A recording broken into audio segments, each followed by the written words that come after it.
I will always defend Israel. Your country is the cradle of Western civilization. We call it the Judeo-Christian civilization with good reason. I will bless the Lord. This poor man cried unto the Lord. And he delivered me from all my fear.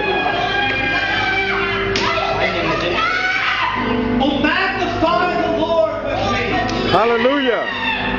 And let us exalt his name together. I will bless the Lord at all times. I will bless the Lord. These demons do not like to hear the praise. These demons are screaming.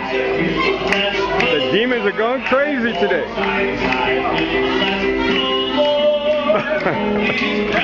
The only country in the whole region that shares our values of our Western societies. In fact, is one of the foundations of our Judeo-Christian identity.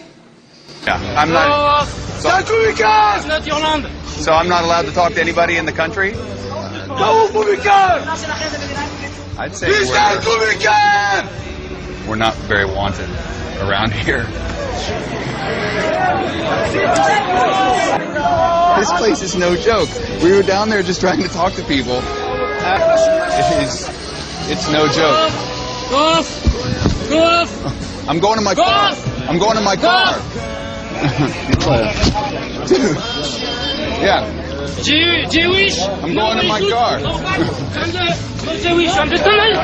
Let us stand with Israel because it's the front line in the battle for the survival of the West, of our Christian Judean culture and of our freedom. If she has Coca-Cola, then she'll make you into a black Christian. Became blessed closer, Rabbi. Don't come closer, Rabbi.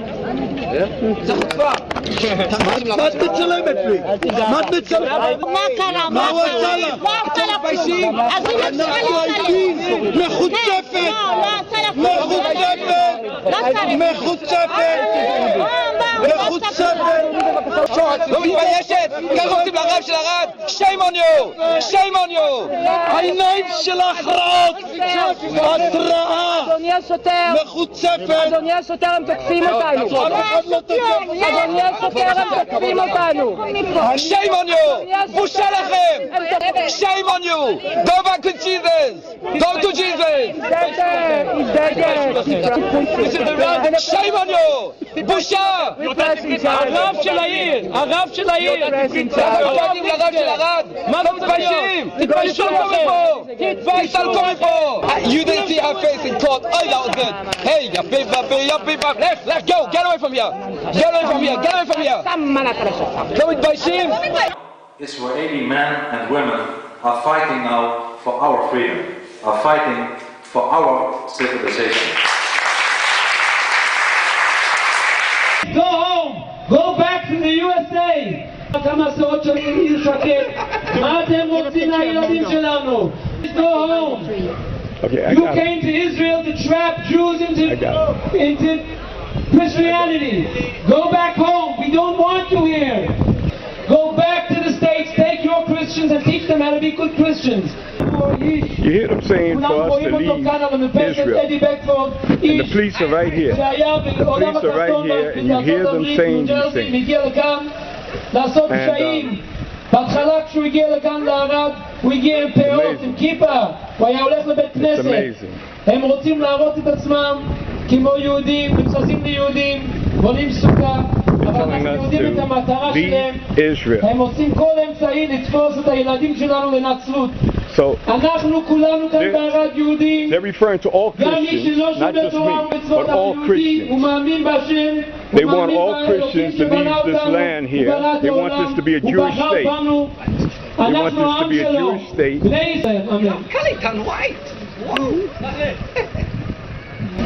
Almost every day, churches are arsonated and Christians are assassinated in Islamic countries. Even in so-called moderate countries. Israeli prosecutors on Thursday charged a third Jewish suspect in a probe linked to a June arson attack at the shrine where Christians believe Jesus performed the miracle of the loaves and fishes. When the flames were finished, ruins remained. The price tag to rebuild totals millions. A shrine of such importance to the faith, of course, has to be rebuilt.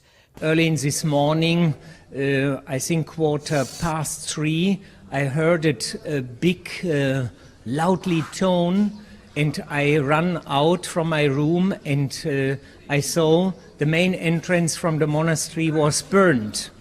And I smelled it is benzene.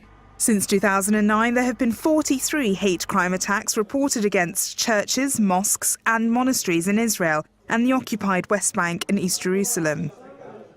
Staff at the monastery have vowed to repair the damage, including the graffiti written in Hebrew script that reads, "Eradicate false gods." Christianity started here. The only thing that Palestine was able to export so successfully was Christianity. Mitri Raheb is a Palestinian, a Christian, and a Lutheran minister from Bethlehem. He runs schools, cultural centers, and health clinics. Christianity has actually on the back a stamp saying "Made in Palestine." Christians face discrimination and humiliation on a daily basis. And the cause of all this Christian suffering is Islam. Rivers of tears are flowing from the Middle East, where there is only one safe haven for Christians. And indeed, there's only one place in the Middle East where Christians are safe to be is the state of Israel. The wall completely surrounds Bethlehem, turning the little town where Christ was born into what its residents call an open-air prison. You remember the day they put up the wall? Yeah, actually it was in 2003, and I was about 14 years old. I went to school one day. I came back and found the wall surrounding the house. Christy Anastas lives with her mother Claire, her father, brother, and sister in this house, which is surrounded on 3 sides by the wall. How do you live with this?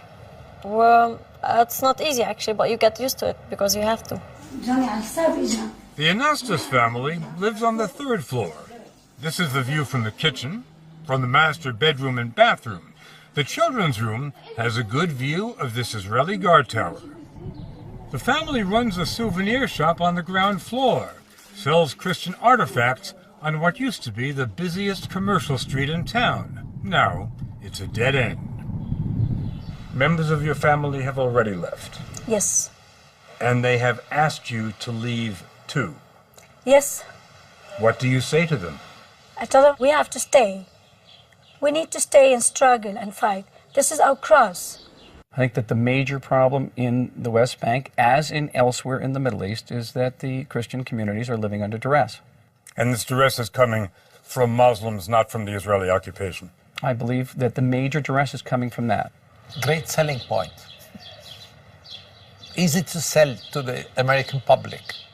Zahi Houri is a Palestinian businessman. He owns the West Bank Coca-Cola franchise. I'll tell you, I don't know of anybody, and I probably have 12,000 customers here. I've never heard that someone is leaving because of Islamic persecution. I have lived in Israel for a few years. It felt like home. It is our home. It is the only democracy in the Middle East. And it's the only country in the region that shares our values. Let's never forget it. And it's conflict with Islam. It's not about land. You will not solve it by changing land. It's about ideology. You and you fucking Jesus could kiss my ass, okay?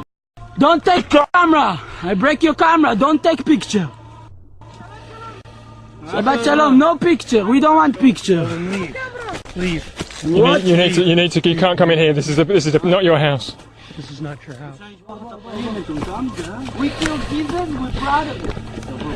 It's our land. Get the fuck out of here.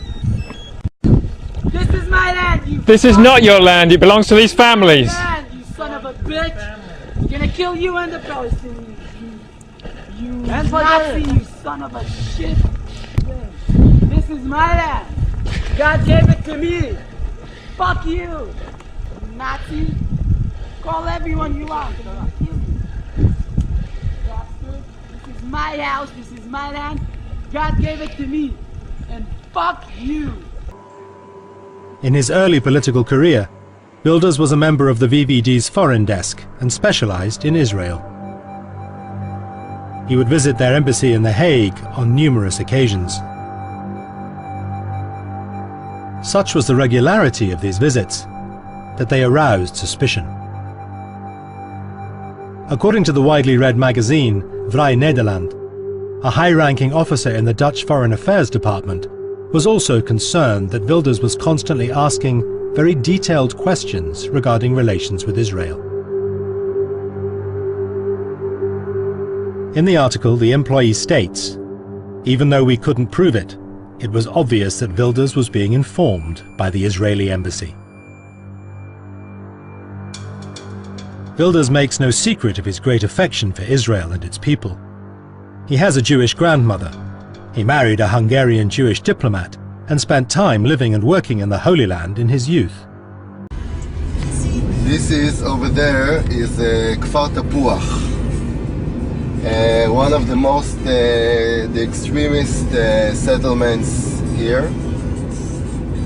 After finishing school, the young Wilders lived here in an Israeli farming community called a moshav. His early exposure to the Jewish state, its people and its worldview were to have a profound effect on him and would help shape his politics.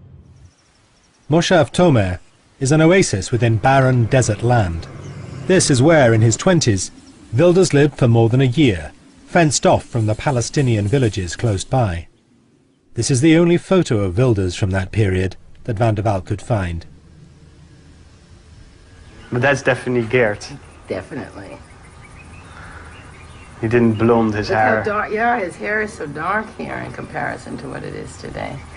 He was a very nice guy. I remember him very nice. And then he came back here a few times. He had come to visit. I had seen him here a few times. Person doesn't come back because he's not been touched by something. Back when I rapped in high school, people told me that I'm tight for a white dude. What'd you tell 'em? I'm not white, I'm Jewish. I'm not white, I'm Jewish.